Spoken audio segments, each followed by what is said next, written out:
Christmas தினத்தன்று நாடு முழுவதும் 700க்கும் மேற்பட்ட இடங்களில் கிறிஸ்துவர்கள் மற்றும் தேவாலயங்களின் மீது நடத்தப்பட்ட தாக்குதல்களை கண்டித்து தாம்பரத்தில் மாபெரும் கண்டன ஆர்ப்பாட்டம் நடைபெற்றது. செங்கல்பட்டு வடக்கு மாவட்ட மனிதநேய மக்கள் கட்சி சார்பில் நடைபெற்ற இந்த போராட்டத்தில் கிறிஸ்துவ பாதிரியார்கள், பெண்கள் உள்ளிட்ட 500க்கும் மேற்பட்டோர் கலந்து கொண்டனர். ஒன்றிய பாஜக அரசு தாக்குதல்களை தடுக்க தவறியதாக குற்றம் சாட்டி குற்றவாளிகள் மீது ஊப்பா சட்டத்தில் நடவடிக்கை எடுக்க வேண்டும் என வலியுறுத்தப்பட்டது. செய்தியாளர் ரமேஷ். பேராயர் டாக்டர் ஜே, இந்திய சுவிசேஷ ஜெப ஐக்கிய சபையினுடைய தலைவர் பேராயர் டாக்டர் ஜே ஜோசப் அவர்கள் கண்டன உரையாற்றுவார்கள். கிறிஸ்துவ மக்கள் மீது தாக்குதல் நடத்திய மதவெறி கும்பலை கண்டித்து மனிதநேய மக்கள் கட்சியின் மாநில மாவட்ட துணை செயலாளர் 834 பேரை தாக்கியிருக்கிறார்கள். இது எவ்வளவு கேவலமான ஒரு காரியம்! பிரியமானவர்களே, அதை நொறுக்கி இருக்கிறார்கள். நான் உங்களை பார்த்து கேட்கிறேன், இன்றைக்கு கிறிஸ்தவம் தான் படிப்பை கொடுத்திருக்கிறது. இந்துக்கள், முகமதியர் எல்லாரும் படிக்கிறார்கள்.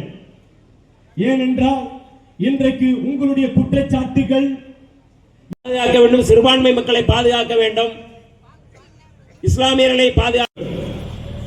யார் இந்த நாட்டினுடைய பிரதமராக வந்தாலும், யார் இந்த நாட்டை ஆண்டாலும், இந்த நாட்டில் இருக்கின்ற அத்தனை மக்களுக்கும் பாதுகாப்பை உறுதிப்படுத்துவதுதான் புரட்சியாளர் அம்பேத்கர் அவர்களுடைய இந்த அரசியலமைப்பு சட்டம்.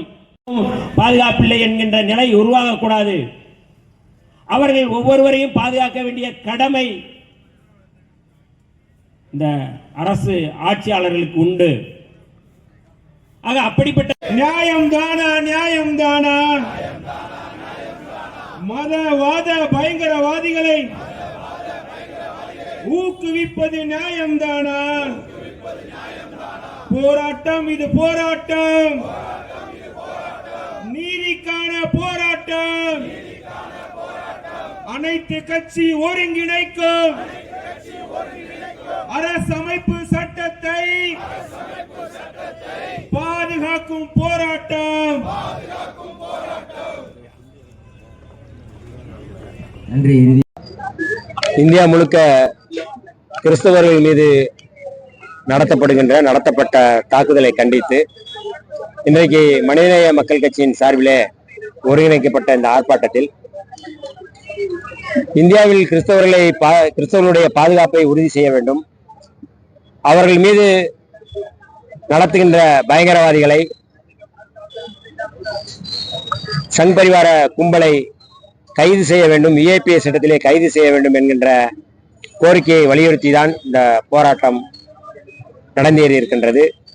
விடுதலை சிறுத்தைகள் சார்பாக இதே கோரிக்கையை முன்வைத்து வருகின்ற 5ஆம் தேதி சைதாப்பேட்டை பனகல் மாளிகை அருகே எங்களுடைய தலைவர் எழுச்சி தமிழர் தொல்காப்பியன் திருமாவளவன் அவருடைய தலைமையிலே நடைபெறவிருக்கின்றது. இந்தியா முழுக்க இன்றைக்கு சிறுபான்மை மக்களுடைய பாதுகாப்பு கேள்விக்குள்ளாக்கப்பட்டிருக்கின்றது. வெளிநாடுகள் இதில் தலையிடுவது போன்ற ஒரு சூழல் உருவாகி இருக்கின்றது. நேற்றைக்கு குடியுரிமை திருத்த சட்டத்துக்கு எதிராக பேசிய சமூக செயற்பாட்டாளர், மனித உரிமை செயற்பாட்டாளர், ஜவஹர்லால் நேரு பல்கலைக்கழக மாணவர் உமர் காலித் அவர்கள் 2019 அவர் EAPS சட்டத்திலே கைது செய்யப்பட்டு சிறைப்படுத்தப்பட்டிருக்கிறார்கள்.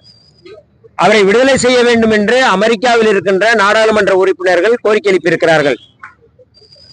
இது மிக மோசமான இந்தியாவுடைய ஆட்சிக்கு எதிராக, ஆட்சி முறைக்கு எதிராக, ஒரு கொடுங்கோன்மைக்கு எதிராக அமெரிக்கா குரல் கொடுக்கிறது என்றுதான் அதற்கு பொருள். இதற்கு மோடி அவர்கள் பதில் சொல்ல வேண்டும். இந்தியா முழுக்க ஒரே நாடு ஒரே மொழி என்கின்ற அடிப்படையில இந்து ராஷ்டிரத்தை கட்டமைப்பதற்காக பாரதிய ஜனதா கட்சி இந்த வன்முறையை கிறிஸ்தவர்கள் மீது, இஸ்லாமியர்கள் மீது அவர்கள் நடத்துகிறார்கள். இந்த போக்கை விடுதலை சிறுத்தைகள் வன்மையாக கண்டிக்கின்றோம்.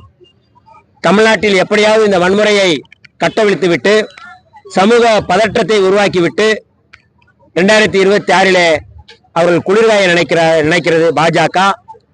அதற்கு பாஜகவினுடைய RSS ஒரு ஒட்டுக்குழுக்களாக இருவர் தெரிவு செய்யப்பட்டிருக்கிறார்கள். ஒருவர் ஒரு பிராமண கடப்பாறையாக மாறி தந்தை பெரியார் மீதும் புரட்சியாளர் அம்பேத்கர் அவர்கள் மீதும் அவதூறு பரப்பி வருகின்ற சீமான் அவர்கள், இன்னொருவர் திராவிட அரசியலை பேசிக்கொண்டே பார்ப்பன ஆதரவை அல்லது திமுக எதிர்ப்பை முன்வைத்து அரசியல் செய்யக்கூடிய ஒரு தலைவராக அல்லது ஒரு நடிகராக செயல்பட்டு வருபவர் விஜய் அவர்கள். இந்த இருவரிடமும் தமிழ்நாட்டு மக்கள் எச்சரிக்கையா இருக்க வேண்டும். ஏனென்றால் விஜய்க்கு போடக்கூடிய ஓட்டும் சீமானுக்கு போடக்கூடிய ஓட்டும் பாஜகவுக்கு போடக்கூடிய ஓட்டாகவே மாறும். நேரடியாக பாஜகவுக்கு போடவில்லை என்றாலும் அது கிளை அமைப்பாக இருக்கக்கூடிய சப்ஸ்டிடியூட்டாக இருக்கக்கூடிய நாம் தமிழருக்கும் விஜய்க்கும் தான் அந்த வாக்குகள் போய் சேரும். ஆகவே 2026 தேர்தல் என்பது மிக முக்கியமானது.